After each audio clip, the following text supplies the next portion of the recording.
Hi everyone. तो देखो it is very most important question electricity का। देखो मैं वही क्वेश्चन अभी पढ़ाने वाला रहा हूँ, जस्ट अभी जो पढ़ाने वाला हूँ वो सब क्वेश्चन वही होंगे जो इस बार इलेक्ट्रिसिटी से रिलेटेड जितने भी क्वेश्चन बोर्ड में आएंगे, ठीक है, इसी से रिलेट करके आएंगे या यही क्वेश्चन होंगे, कुछ भी हो सकता है ना, some time everything is possible. But देखो ध्यान से इलेक्ट्रिसिटी का जितने भी टफ क्वेश्चन है वो मैं सब पढ़ाऊंगा, ठीक है, वीडियो बनाऊंगा इसका। देख ध्यान से देखना भाई। देख पहला क्वेश्चन पे ये बनाने वाला हूँ, it is very most important, कई बार बोर्ड में आ चुका है, पिछले बार भी आया था, ठीक है, इसके पहले जब लॉकडाउन नहीं था उसके पहले, ठीक।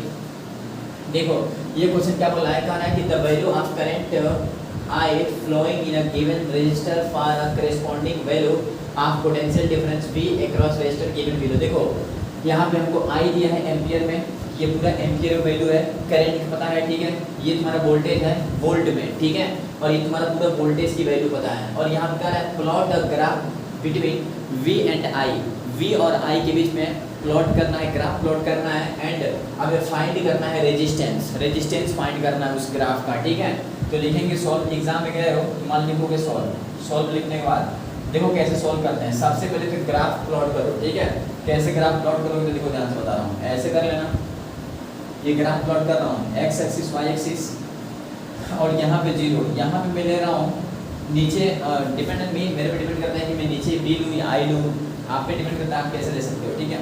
चल मैं बी वोल्टेज ऊपर ले रहा हूँ, बी वोल्ट, ठीक है, पहले ले रहा हूँ मैं 2, फिर 4, फिर 6, फिर 8, फिर 10, फिर कहाँ तक 13 तक गया ना, 12, फिर 14, ओके 13 तक गया है।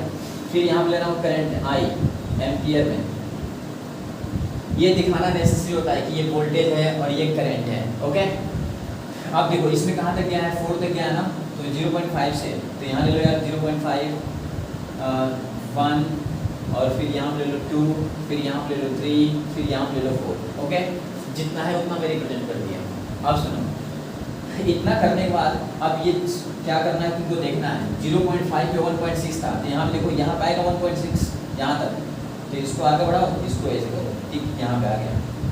फिर कहा है 1, 3.4 पे 1 था, तो 3.4 यहाँ तक आएगा, 2, 3.4, इसको आगे ले जाओ 1 तक ऐसे, ठीक है। फिर 2 पर 6.7 था, यानी 6.7 यहाँ पे आएगा, और ये 2 था, कुछ ऐसा कंडीशन रहेगा, ठीक है। फिर देखो 3 पर 10.2 था, 10.2 यहाँ पे आएगा, सही से बनाना, ठीक है, ये 3, ये रहा 3। फिर तुम्हारा 4 पे कितना 13.2, तो 13.2 यहाँ पे रहेगा,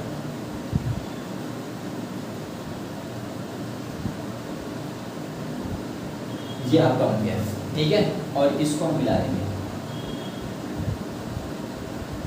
बन गया ग्राफ, ये ग्राफ आपका है, ठीक है, कितना आसान है। देखो अब ग्राफ बनाने के बाद अब क्या करोगे, तुमको मेरे को चाहिए क्या, रेजिस्टेंस।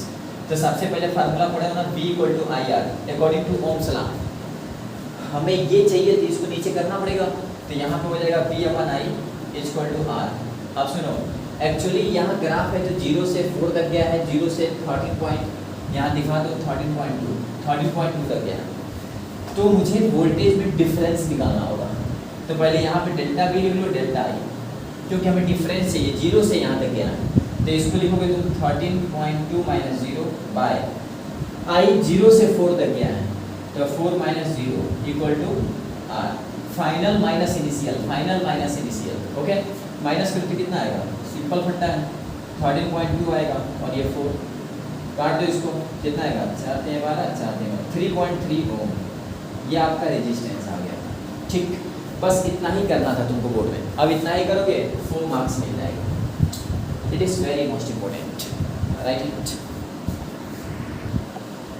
नाउ क्वेश्चन नंबर 2 देखो, it is very most important. Second क्या बोल रहा है, कह रहा है how 2 ohm, 3 ohm and 6 ohm resistance are connected so that equivalent resistance इतना एंड इतना। मतलब ये बोल रहा है कि 2 ओम और 3 ओम और 6 ओम को रेजिस्टेंस को किस ऑर्डर में अटैच करें, जोड़ दें, कनेक्ट करें, ताकि हमको जो रिजल्टेंट मिले उसका जो टोटल रेजिस्टेंस मिले वो पहले बार में 4 ओम मिले, एंड सेकेंड बार में ऐसा जोड़ना है कि उसका रेजिस्टेंस कितना मिले, 1 मिले।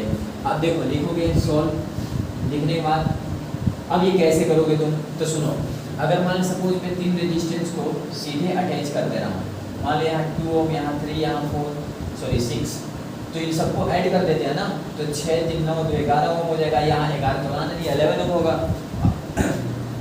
और 11 तो मुझे लाना नहीं है, मुझे लाना कितना है 4। अब दिमाग लगाना पड़ेगा, तो क्या मैं इसको और इसको पैरेलल में जोड़ दूँ, इसको सीरीज में, तो क्या हो सकता है देखते हैं एक बार। देखो मैं सबसे पहले 2 ओम को यहाँ पे लिख दे रहा हूँ और यहाँ पैरेलल में अटैच कर दे रहा हूँ 3 ओम को और 6 ओम को, और देखता हूँ क्या होता है। ये ए और ये बी, यहाँ पे 3 ओम लिख दे रहा हूँ, यहाँ पे 6 ओम। और इतना करने के बाद अब इसका रिजल्टेंट निकालता हूँ, देखता हूँ क्या ये आता है कि नहीं। देखो सबसे पहले यहाँ करंट आएगी ना, तो यहाँ पे जंक्शन है, कुछ करंट इधर जाएगी, कुछ करंट इधर जाएगी। अब देखो जब करंट अलग अलग जाए तो पैरेलल होता है। अब ये पैरेलल हो गया, इसको लिख दो R1, इसको R2, इसको R3। R1 R2 R3 parallel में है, तो लिखोगे R2 and R3 are in parallel. अगर ये पैरेलल में है then formula 1/r dash equal to 1/r2 plus 1/r3 formula होता है, इसे रख लेना। यानी 1/r डैश 1/r2 कितना है 3 प्लस 1/6। एलसीएम ले लो यार, एलसीएम लोगे कितना आएगा 6, 3 टू द 6 प्लस 1, यानी 1/r डैश 3/6 यानी 3 टू द 6, यानी 1/r डैश कितना आ गया 1/2। इसको उल्टा कर दो तो r डैश कितना आ गया 2 ओम। अब r डैश 2 ओम आ गया, मतलब इसको 2 ओम बना दिया। अब इसका फिगर चेंज होगा और कुछ इस टाइप का हो गया। देखो ये भी था, ये था, ये 2 ओम था, तो ये भी कितना आ गया 2 ओम। देखो ना इसको जोड़ दिया मैंने ना, तो 2 ओम हो गया। अब इस पूरे को अटैच करो तो R इक्विवेलेंट 2 ओम अब प्लस 2 ओम, दोनों को जोड़ देते हैं, फार्मूला होता है। अब जोड़ दोगे तो R इक्विवेलेंट कितना आ गया 4 ओम, पहला आ गया। देखो पहला यही लाना था मुझे 4 ओम। वाओ क्या मस्त। देखो पहले मैंने क्या किया, इन दोनों को पैरेलल में, इसको सीरीज में जोड़ा, जब ऐसे करा कनेक्ट करा तो मालूम चला कि मेरा आंसर आ गया। अब ऐसे तुम्हें वहाँ पे बोर्ड में करना होगा कि क्या मैं इसको पैरेलल जोड़ूँ, क्या मैं सीरीज में जोड़ूँ, क्या मैं ऐसे करूँ तो क्या होगा, ऐसे माइंड को नचा नचा करना होगा। ठीक है, ऐसा मैं आशा करता हूँ कि आप कर सकते हो। ठीक, अब ये वो 1 ओम लाना है। अब इतना स्क्रीन शॉट में बता रहा हूँ। अब इसको लाने के लिए क्या करेंगे, देखो बता रहा हूँ। अब इसको लाने के लिए ध्यान से देखना, it is very most important. अब मैं क्या करूँगा, इन सबको पैरेलल में अटैच कर रहा हूँ, इन सबको, और देखता हूँ क्या इफेक्ट होता है। अब सुनो, ये ए है, ये बी है, ये 2 ओम कर दो, ये 3 ओम कर दो, ये 6 ओम कर दो, और सबको अटैच करके अब देखते हैं। R इक्विवेलेंट डायरेक्ट निकालो।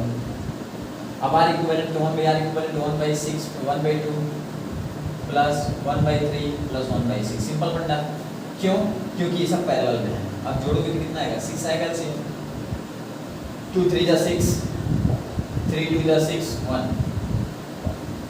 एलसीएम लेना आता ही होगा। अब देखो 1/r इक्विवेलेंट सिंपल यार, ऊपर कितना हो गया 6/6, कैंसिल आउट 1 ओम आया, मीन्स R इक्विवेलेंट आ गया 1 ओम। कितना आसान है, देखो सॉल्व हो गया, रिराइट इट।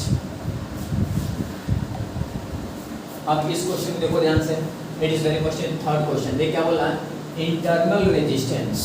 अब लड़के तो इसको देख के डर जाएंगे, क्लास 10 की बात कर रहा हूँ मैं। इंटरनल रेजिस्टेंस ऑफ सेल, मतलब एक सेल है जिसका इंटरनल रेजिस्टेंस, देखो ऐसे रिप्रेजेंट करते हैं आप।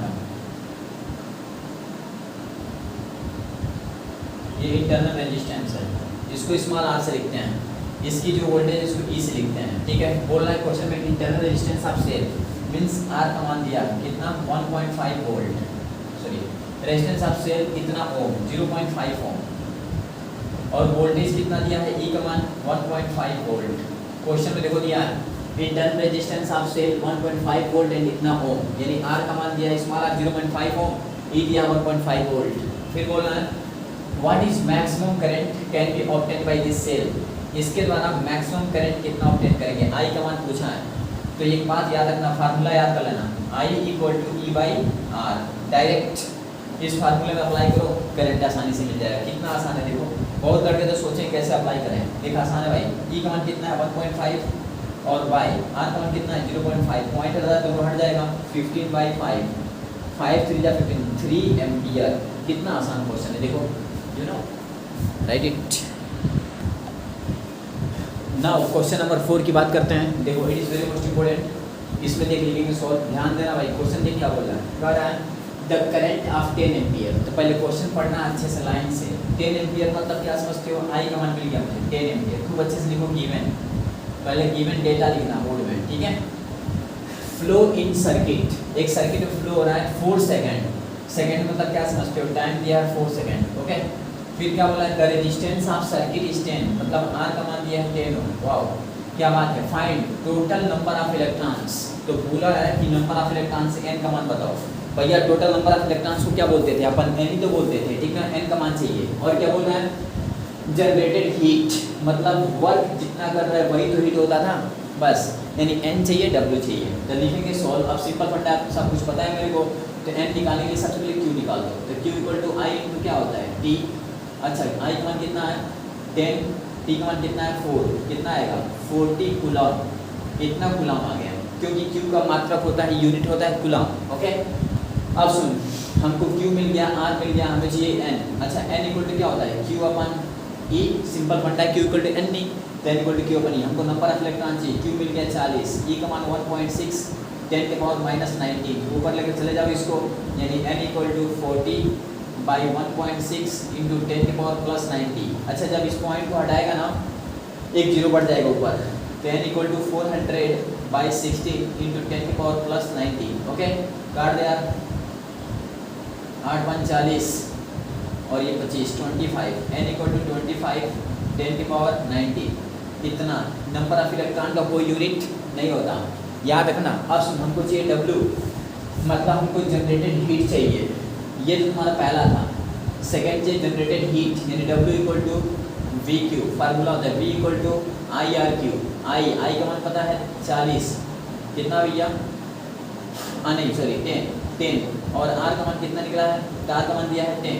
वाओ, I का भी 10, R Q का मान कितना निकल चुका है 40, तो 40 इंटू 40 कितना होगा 4000 जूल, इतना जूल हो जाएगा।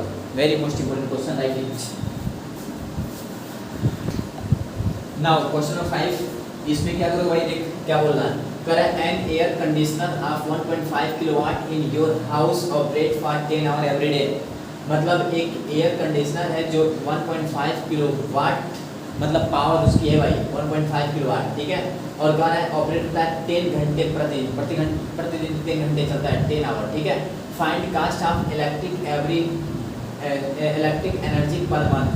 तो पर मंथ बताओ उसकी इलेक्ट्रिक एनर्जी क्या होगी। इफ कास्ट पर डे 7 रुपये, 7 रुपये उसकी कास्ट आ रहा है एक यूनिट का। तो पहले यूनिट फाइंड कर दो यार, लिखोगे सॉल्व। ध्यान देना भाई, देख सबसे पहले तो इसमें पावर मुझे पता है, पावर कितना पता है, गिवन पहले लिखोगे।